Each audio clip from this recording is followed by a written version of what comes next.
सिद्धिभ्यः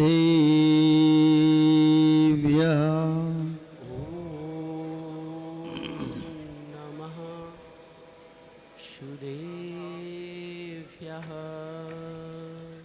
अर्हन्तो मंगलं नित्यं सिद्धा जगति मंगलम् मंगलं साधवो मोक्षं धर्मः सर्वत्र मंगलं सर्वमंगलमांगल्यं सर्वकल्याणकारकं प्रदानं सर्वधर्माणां जैनं जयतु शासनं जैनं जयतु शासनं जैनं जयतु शासनं। जय बोलिए त्रिकालवर्ती त्रैलोक पूज विश्वाराध्य पंच परनिष्ठी भगवान की जय। अनंतानंत सिद्ध परनिष्ठी भगवान की जय। देवादिदेव विश्व प्रभु वर्तमान शासनदासी वर्धमान महावीर भगवान की जय। परम पूज्य चार्य चक्रवर्ती आचार्य श्री शांत सागर जी महाराज की जय। परम पूज्य श्वेत विश्वाचार्य गुरुदेव श्री विद्यानंद जी महाराज की जय। अहिंसामय विश्व धर्म की जय बोलिए। परम पूज्य वात्सल रत्नाकर अविक्षीण ज्ञान उपयोगी आचार्य भगवंताचार्य विष्णुनंदी महामुनिराज की जय बोलिए। समस्त आचार्य संघ की नमोस्तु आचार्य भगवान नमोस्तु नमोस्तु। धर्म स्नेही सत श्रद्धालु यहाँ पर उपस्थित आप सभी भव्य वर पुंडरीक पुण्यात्मा महानुभाव, आचार्यों ने लिखा है जस्स खेते सुविजन्ते पदिट्ठा पब्ब उत्सवम तस्स खेतेणीमीण सुविक्षम संति स्वहं च। जिस क्षेत्र में प्रतिष्ठाएं होती हैं, पर्व मनाए जाते हैं, उत्सव संपन्न किए जाते हैं, उस क्षेत्र में नियम से सुभिक्ष शांति और सुख होता है। महानुभाव भारतीय संस्कृति ऋषि और कृषि प्रधान संस्कृति है। भारतीय संस्कृति में आध्यात्मिक विद्या को सर्वोत्कृष्ट स्थान दिया गया है। भारतीय संस्कृति में आध्यात्मिक विद्या के संपोषण के लिए पर्व प्रतिष्ठा और महोत्सव नियामक हेतु माने। भारतीय संस्कृति में इतनी भी अहिंसक क्रिया हैं, वे सभी प्राणी मात्र के सुख और शांति के लिए नियत हैं। प्रतिष्ठा चाहे मंदिर की हो, प्रतिष्ठा चाहे शिखर की हो, प्रतिष्ठा चाहे वेदी की हो, चाहे कलशारोहण का कार्यक्रम हो, चाहे मानस्तंभ की प्रतिष्ठा हो, और चाहे पर्व पर्युषण पर्व हो, चाहे अष्टांगिक पर्व हो, चाहे 16 कारण पर्व हो, चाहे शाश्वत पर्व चतुर्दशी और अष्टमी पंचमी आदि हो, कोई भी पर्व हो जिस देश में पर्व मनाए जाते हैं, प्रतिष्ठाएं की जाती हैं, और उत्सव जिन उत्सव रथोत्सव विधान पूजन अर्चना आदि संपन्न किए जाते हैं, उस क्षेत्र में नियम से सुभिक्ष होता है, उस क्षेत्र में नियम से शांति मिलती है, उस क्षेत्र में नियम से सुख का संवर्धन होता है।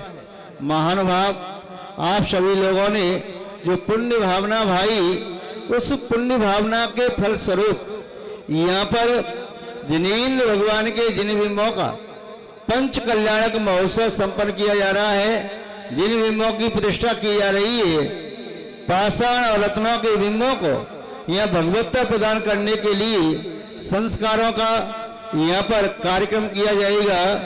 संस्कारों का बीजारोपण और विशुद्ध विधि के द्वारा प्रतिष्ठा ग्रंथों के अनुसार शौदम इंद्र आदि मिलकर के उस कार्यक्रम को यहाँ संपन्न करेंगे। महानुभाव, जो व्यक्ति हीन पुण्यात्मा है वह इस कार्य करने को समर्थ नहीं होता। भगवान की प्रतिष्ठा का कार्यक्रम 3 गति के जीव नहीं कर सकते। नारकी भगवान की प्रतिष्ठा नहीं कर सकता, कोई भी पात्र नारकी कभी भी नहीं बन सकता, किसी भी क्षेत्र में, किसी भी काल में। पशु पक्षी भी कभी भी भगवान की प्रतिष्ठा आदि नहीं कर सकते, कोई भी प्रकार के पात्र नहीं बन सकते। और मनुष्य गति के मनुष्य भी भगवान की प्रतिष्ठा नहीं कर सकते, वह भी केवल भक्ति कर सकते हैं। भगवान की प्रतिष्ठा करने का केवल स्वर्ग के देवों को ही अधिकार होता है।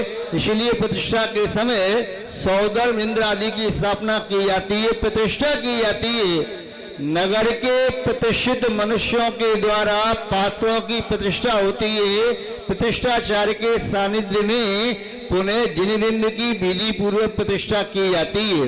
प्रतिष्ठाचार्य, नगर के प्रतिष्ठित नागरिक, प्रतिष्ठित पात्र और सूर्य मंत्र प्रदान करने वाले आचार्य, ये 4 घटक मिलते हैं तभी जिनबिंबों की प्रतिष्ठा संभव होती है। इसके बिना प्रतिष्ठा संभव नहीं होती। तो महानुभाव, यहाँ पर ये सभी कार्यक्रम संपन्न किए जाएंगे।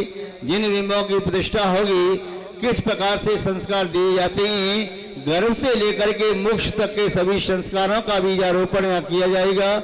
आप सभी लोग विशुद्ध भावों के साथ साक्षी भाव से देखेंगे उन संस्कारों को अपने अंदर अवतरित करने का एक परम पुरुषार्थ भी करेंगे आप सभी महानुभाव। एक बात का सबको ध्यान रखना है, इस पांडाल को पांडाल न समझ करके इसे अयोध्या नगरी समझना है, पूरा मंदिर समझना है। पांडाल की शुद्धि का विशेष ध्यान रखना है। यहाँ पर प्रतिष्ठाचार्य महोदय 10 प्रकार के दिग्पालों का आह्वान करेंगे, यहाँ के क्षेत्रपाल आदि का आह्वान करेंगे, अन्य जन शासन के रक्षक यक्ष श्री का आह्वान करेंगे। तो कोई भी व्यक्ति यदि ये शुद्धि में आता है, उसे कोई भूत प्रेत व्यंतर की बाधा हो जाती है, तो भाई हम तो जिम्मेदार नहीं है। प्रतिष्ठाचार्य जी तो उनसे पूछ लो, अन्यथा आप स्वयं ही जिम्मेदार होंगे। इसलिए शुद्धि का ध्यान रखने। जब तक यहाँ पर कार्यक्रम चलेगा तब तक के लिए आप सभी लोग रात्रि भोजन का त्याग कर दें, अवश्य पदार्थों का त्याग करें, इससे आपका पुण्य और वृद्धि को प्राप्त हो।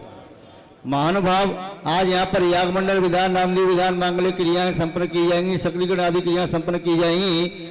और कल यहाँ पर शासनाधिपति तीर्थेश्वर देवादिदेव पद्मनाथ महार्चना का कार्यक्रम संपन्न होगा। शासनाधिपति तीर्थंकर पद्मनाथ भगवान का महाअर्चना निस्संदेह जीवन में अपयश को दूर करने वाली होती है, जीवन में सुयश को देने वाली होती है। कई बार व्यक्ति कहते हैं महाराज जी हम खूब अच्छा कार्य करते हैं फिर भी हमें यश नहीं मिलता। कई बार व्यक्ति कहता है हमारा काम बनते बनते बिगड़ जाता है। कई बार व्यक्ति कहता है घर में हमारी कोई सुनता ही नहीं है। कई बार व्यक्ति कहता है हमारा अच्छे काम में मन नहीं लगता। कई ऐसी बहुत सारी बाधाएं हैं। तो प्रतिष्ठाचार्य महोदय से पूछ लें, मंच पर बैठने वाले व्यक्ति ही विधान करेंगे या नीचे बैठ के विधान कर सकते हैं? हमारे प्रतिष्ठाचार्य जी बता देंगे। तो जिन जिनका भी हमारे प्रतिष्ठाचार्य महोदय कह रहे हैं विधान सभी कर सकते हैं, मंच पर बैठ करके भी, नीचे बैठ करके भी। और वह पद्मनाथ महाअर्चना पहली बार जयपुर में संपन्न होगी। अभी तो वो विधान कभी कहीं संपन्न नहीं हुआ, पहली बार यहाँ संपन्न हो रही है राजस्थान की राजधानी गुलाबी नगर जयपुर में। तो ऐसे कौन कौन से पुण्यात्मा महानुभाव हैं जो अपने यश को बढ़ाने के लिए, पुण्य को संवर्धन करने के लिए, सुख शांति को प्राप्त करने के लिए, आरोग्य लाभ के लिए और ज्ञान का शोषण बढ़ाने के लिए श्री देवादिदेव तीर्थंकर शासनाधिपति पद्मनाथ महाअर्चना में सम्मिलित होना चाहते हैं, अपने हाथ ऊंचे कर दें। इसे व्यवस्था पर शिवकार से व्यवस्था बनाएंगे। माता बहने कौन कौन बैठना चाहते हैं? पुरुषों में से भी लगभग 1.5 घंटे की महाअर्चना होगी हुआ है। तो जो भी बैठना चाहें हाथ ऊंचे करना, जो बैठना चाहे भैया व्यवस्था पर देख लो। हाँ, जो भी बैठना चाहें व्यवस्था पर शिवकार से व्यवस्था बनाएंगे। सभी महानुभावों को बहुत बहुत आशीर्वाद। और इस अर्चना के उपरांत आपको स्वयं ही जीवन में अनुभव होगा कि महर्षणा करने के उपरांत हमें जीवन में क्या सुख शांति मिली है, जीवन में क्या आनंद आया है, क्या वृद्धि हुई है, इसका तो अनुभव आप स्वयं ही कर सकेंगे। सभी महानुभावों को एक बार पुनः आशीर्वाद देते हुए अपनी शब्द श्रृंखला को विराम देते हैं।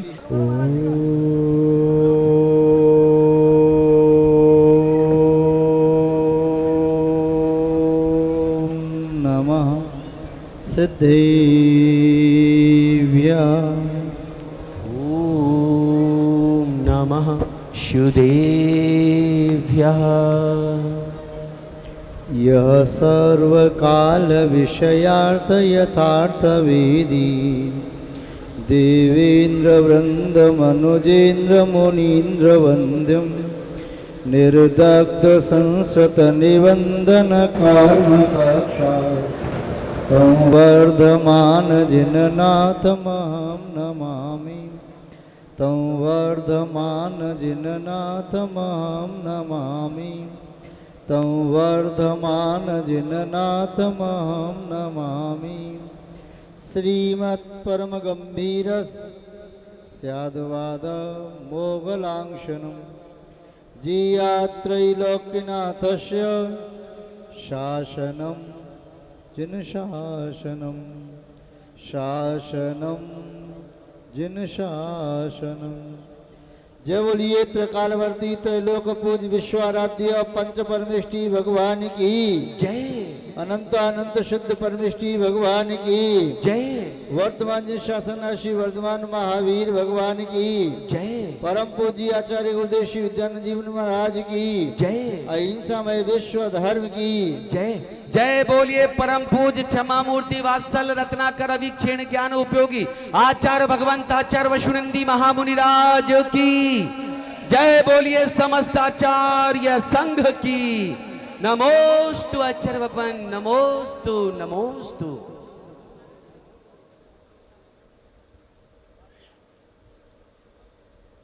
धर्म स्नेही सत श्रद्धालु